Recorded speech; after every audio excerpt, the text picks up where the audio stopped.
భారతదేశం ప్రజాస్వామ్య దేశం.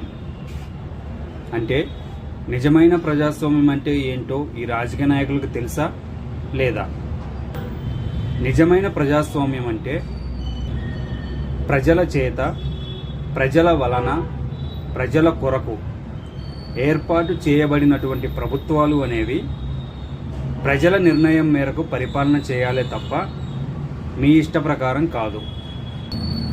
మీరు ఏదైనా ఒక నిర్ణయం తీసుకున్నప్పుడు దాన్ని ప్రజల మధ్యలో ఉంచి ప్రజల యొక్క అభిప్రాయం అడగాలి.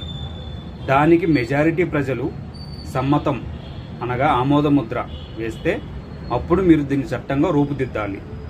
దీన్నే నిజమైన ప్రజాస్వామ్యం అంటారు. కానీ రాజకీయ నాయకుల దృష్టిలో ప్రజాస్వామ్యం అంటే 5 సంవత్సరాలలో అనగా 1825 రోజులలో ఒకరోజు మాత్రమే ప్రజాస్వామ్యం ఉంటుంది. మిగిలిన 1824 రోజులు రాచరికమే రాజ్యమేలుతుంది.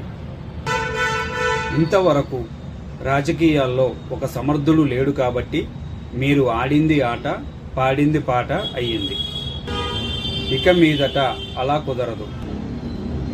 ఎందుకంటే సమర్థుడు మరియు ధర్మం తెలిసిన వాడు రాజకీయాల్లోకి అడుగు పెట్టబోతున్నాడు.